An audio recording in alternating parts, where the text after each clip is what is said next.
Good morning, everybody. We continue our series of selections from the HaChaim on Parshas HaShavua, and this is dedicated for Zchut, for Shlema, Aryel, Rína, Aster, Betושח, Holy Yisrael, Lech, Tekefu Miyad.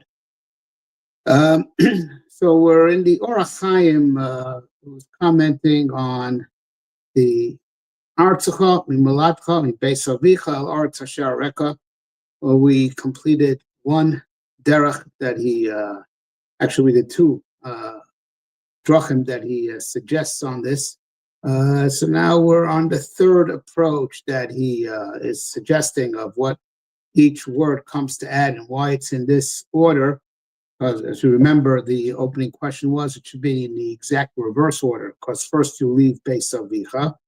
That's the first thing you exit, geographically speaking, and then you leave Molatcha, the place where you grew up, and then you leave Artzacha. So why is it, in this order that does not make geographical sense? Artzacha, if you left Artzacha, then you already left Molatcha, Beis Avicha. So now we're on the third shot that the HaChaim offers, and this one is actually hashkafically dense, because it has to do with changing location is not that changing location to better your situation is actually very different than the hishtadlus that you make for your parnasa. So he invokes a few chazals that can best be summarized by the words of the Mesilas Yesharim that says, your hishtadlus for your parnasa is just a tax. You have to pay the bezeas hapecha tochal lechem tax. Otherwise, you're not getting it. But it's not what really brings your parnasa. Because your mizon shalom ksum Rosh Hashanah, your Rosh is going to give you what you deserve, not more, not less. And that's determined on Rosh Hashanah. And of course, the program in Rosh Hashanah has a lot of if-then statements. There's latitude, and you can always do tshuva. But it's pretty much the Rebbe gives you your parnasa. And like Chazal say, a few places, HaKadosh gives parnasa to all that he created, all that he lives. But, the animals don't have to go to work for their parnasa. And even though the animals were created to serve us and we were created to serve Hashem, right? So why do we get treated worse than the animals that we got to go to work? And they find their parnasa, just go out and find it, right? Which ideally should be our situation, which is the way it was once in, very temporarily in Gan Eden. That Mipiet's got ochal tochal, and that's where he should have stayed. Then Adam Rishon did the chet, and then there's bezas pecha tochal lechem. This rule of the was quasi suspended for Am Yisrael in the Dor HaMidbar. The mon fell, and then the Holy Shtadlus was for shoton v'lokah. That's the Shtadlus they had to make. Some people weren't so righteous; they didn't get it right on their doorstep. They had to look around and pick it up, and that's. As the Svarim say, Mun is the pnimius of Parnasa. Really, that's where Parnasa comes from. Your Parnasa comes from heaven. So in the Dor HaMidbar, the Yidden got their Parnasa not in a lavush. It was uncloaked, uncamouflaged. It came, so the Mun was a manifestation of the Parnasa that Hashem gives day in and day out. No sin lechem l'chol basar, kilam chasto. Right? So, and this was, of course, the parnasa ro'ui for the Makabli Torah, the Torah locally Amman. This is the special parnasa given from heaven to those who were, engaged in Kabbalah Satira. And because they were engaged in that, that's why they were exempted from Bezeas HaPecha Tochal Lechem. That's just be full-time learning. And they got the man, which is purifies, the mind, purifies the heart, and makes you more receptive to absorb the Divrei Torah. So, but the way the man fell from heaven every single day, that's be'etzim how Parnasa comes every single day. So why do you got to go to work? It's a tax. It's a tax. It's the Bezeas HaPecha Tochal Lechem tax that you got to pay. And that's how the Mesilas Yesharim explains it. And then no one ever explained it better. And now I don't think I need to explain this. Anyone who's lived life, right, knows, some guy's matzliach in his parnasa because he did this and that. I'll do that also. I'll do what he did. And it doesn't work for you. I mean, everyone's seen this. I don't think this needs to be explained that that no one's got the method that guarantees parnasa, right? No such thing. Parnasa is a gift from God. That's why the guy who has this method, it worked for him, doesn't work for the other guy. And so the guy who it did work for, it's not that it was cause and effect, that's what made the parnasa. Hashem wanted to give him his parnasa. He paid his taxes with that ishtadlus, and it's done. The other person who it didn't work for, because the person didn't want to give him parnasa, even though that guy imitated the other guy's method to a T. Now, and since it's just the tax, sometimes all the hishtadlus that you make seemingly didn't amount to anything, but later on, later in that same year, someone just gives you money, you just find it with like almost no effort whatsoever. Well, you prepaid your hishtadlus tax earlier in the year, and that's why that other thing worked out seemingly effortlessly, because you paid your taxes already, your hishtadlus tax. It's a tax, right? So that is the correct way that's the correct hashkafa to view, what hishtadlus is, and that's what the HaChaim invokes as the starting point of how he wants to contrast it with moving and changing where you are situated. Right? That's really that, in the pursuit of parnasa, in the pursuit of a lot of bracha that you hope befalls you, right? The ishtalos that you make is just a tax. Right? I mean, this could be divided into halves and quarters.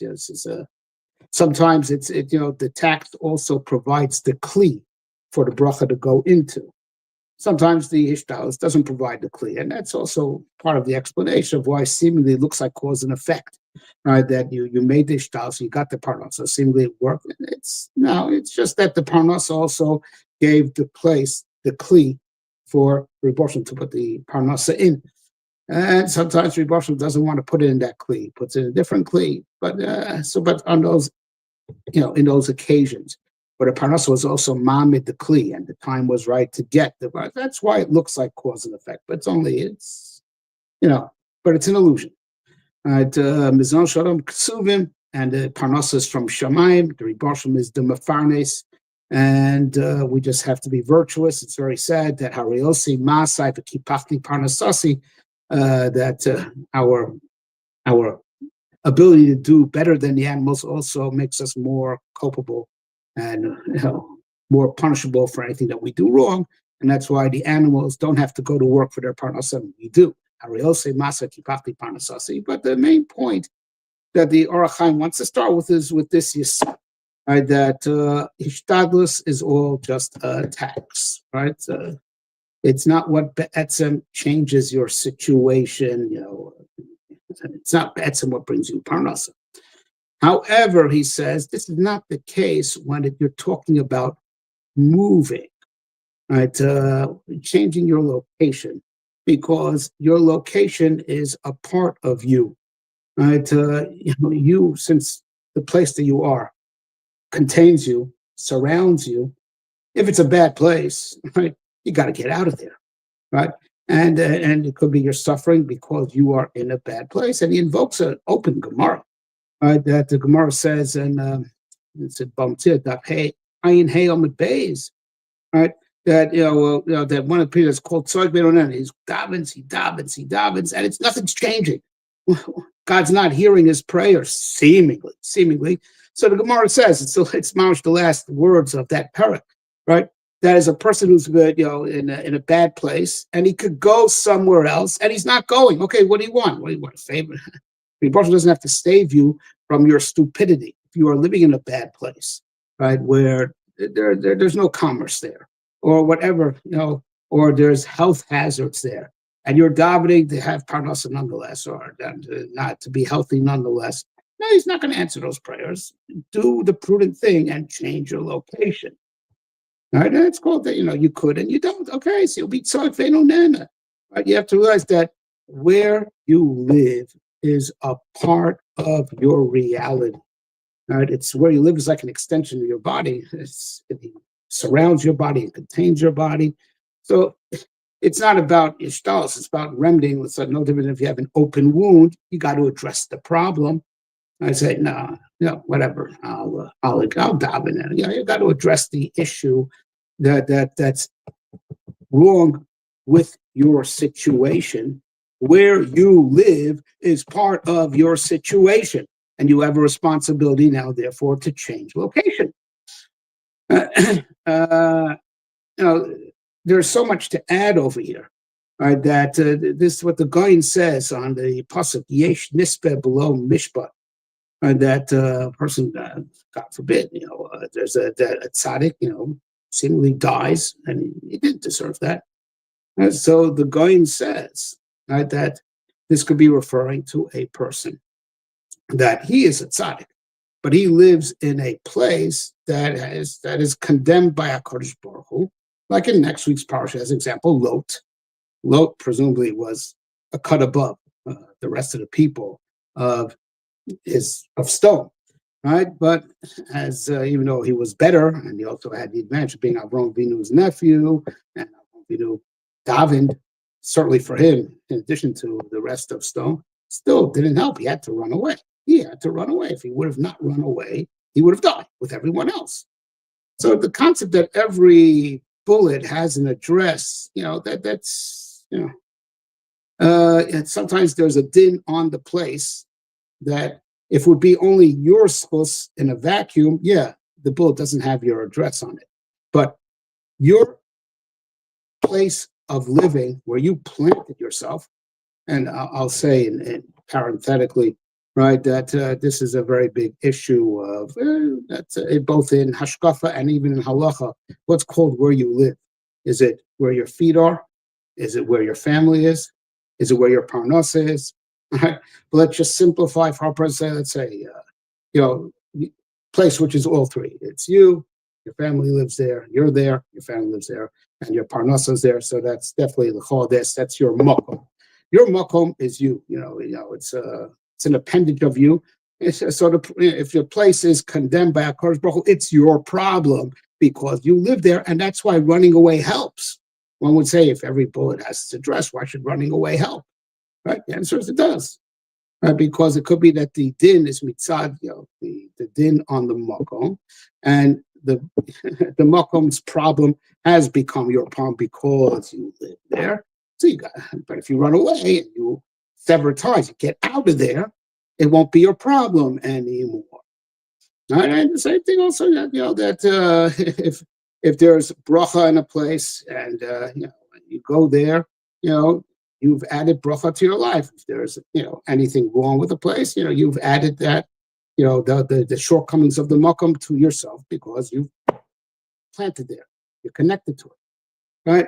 So now this is what the HaChaim says on Me'artzecha. Parshas is telling him, that which you're going to go from, out of Haran, Eretz Yisrael, right? This is not like, because there's tircha, and moving, and tircha makes you a better person, and mimela things will be better for you. No. It's be'etzem, getting out of Artzecha, getting out of Haran, getting away from that place and going to the Aretz HaShavua is be'etzem going to change everything for you for the better, right? And he's going to double down on another aspect of this on Umuladcha, right? But we don't have time for that for today. But I do want to just double down on this issue on the obligation to move, which we're going to discuss more. Just an amazing Rambam, right?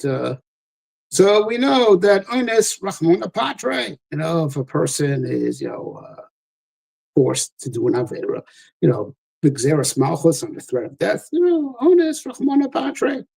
Right, so right. So here's the thing. Halacha l'maaseh. Right. The king is he makes an edict not to do mitzvahs or to do a particular avera, and it's under threat of death. Right. However, however he's going to be ma'anis you, right, force you to violate Torah, your onus, right? So, of course, every time you would do the avera, it would be under the onus of the king. You would never voluntarily do that avera, but every day, you go out, lunchtime, and every single day, someone meets you to force you to eat treif, right, under threat of death, say, right? So, seemingly in the snapshot, you're honest. But what if you could move? you can leave. You don't have to live there. But if you live there, they're ma'anis you, right? But you don't have to live there in the first place. The Ram Paskins, you're amazing. That's not honest because you could move. Because you could move and you didn't. You have a din of amazing. He first codified this halacha in his Igeres Hashmad. He says when they force you to not live like a Jew, right, leave. And if you could and you don't, you're amazing. Over there is where he speaks about it in greater length. And subsequently, he codified it in his Mishnah Torah. And he says this in Parak, in Hilchos Yesodei Torah, Parak Hey, Halacha Daled.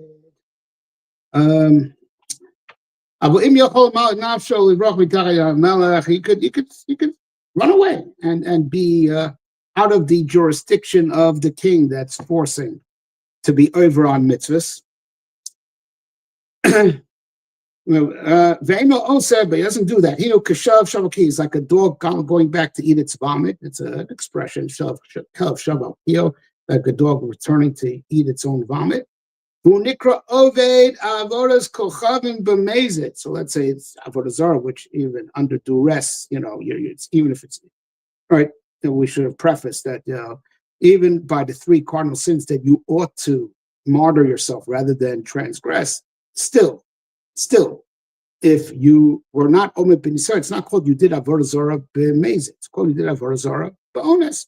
So even though you should have martyred yourself out to halacha of kiddush Hashem and you failed the kiddush Hashem job, it's still not called that you did avodah zarah b'mezid. Right? It's not called avodah zarah b'mezid, even though you should have martyred yourself. But over here, it's called avodah zarah b'mezid.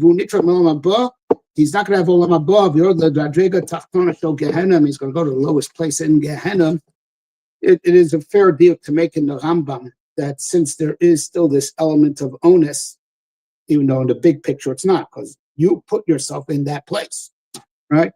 So as Rambam says, Dinei Shamayim, since you put yourself in that place, or you could run away from that place, that makes you amazing, B'dinei Shamayim. But it's mashma that Beis Din would not give Misas Beis Din, because there's still a little bit of an element of onus at the moment, right? When you actually do transgress. So the halacha of l'anar lo ta'aseh davar would kick in to suspend Beis Din Shomata, punishing you. But in the big picture, since you don't have to be in that place where they're ma'anis you against her at all, right?